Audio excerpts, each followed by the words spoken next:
mu nsonga ezimu lwaki Allah atugezesa litakfiri lkhataya, okutusangulako ebyonoono byaffe. Ebigezo byemulaba ebijja ebikujjira ebimu Allah abireeta, sitegeeza nti buli Allah gwagezesa amusangulako, naye zimu ku nsonga lwaki Allah atuleetera emitawaana, lwaki Allah atugezesa. Ensonga esookera ddala litakfiri lkhataya, kutusangulako byonoono. Naddala omuntu nga mukkiriza genda okulaba Allah amugezesa, oga omusajja asaala, sajja ajjumbira eswala, atakuwa swala, Allah namuteeka mu mbeera eyo, Allah akusangulako byonoono. Tuli fena Nabbi sallallahu alaihi wasallam yagamba ku nsonga eyo, ma yusibu almuslim min hammin, teriyo muddu musiraamu afuna nnaku kimweraliikiriza, wala wasbin, wadde ekimukaluubiriza mu bulamu bwe, wala nasbin wala adha, kakibenga kimukosa. Hatta Nabbi yatunoga nti hatta shauka, kalibeera liggwe erimufumise erimuleetera ennaku, illa kaffara Allahu biha min khatayahu, kujawo nga Allah amusangulako ebyonoono bye. Ekyo kijja ddi? Kasita otegeera nti Allah yakirese, Allah yalese embeera eno.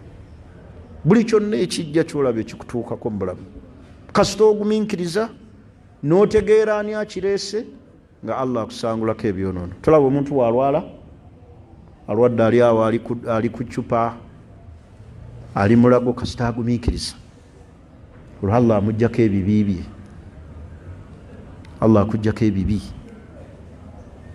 Ate kino tekitegeeza nti omuntu yeesabira ebigezo nti ai Allah ebibi bimpitiriddeko ngezesa, si kyentegeeza. Sheekh, waliwo ekigezo ekisobola okujja nga tojja kukisobola, nga tekijja kukulekera ddiini. Kiyinza okujja nga ekigira n'ogumiikiriza, abantu bennyini ne bakumalamu obugumiikiriza. Olwala awo mpolampola obulwadde ne bugenderera, ne bagala luno olulumbe si luzungu, n'olumbe luki? Luganda. Buli ajja tozannya, buno obulwadde obukuluma Buganda. Olina atandika oga bwaluma gundi ali Bulemeezi, naye yamala kukola bwati, omusawo yamujjanjaba ali Tanzania.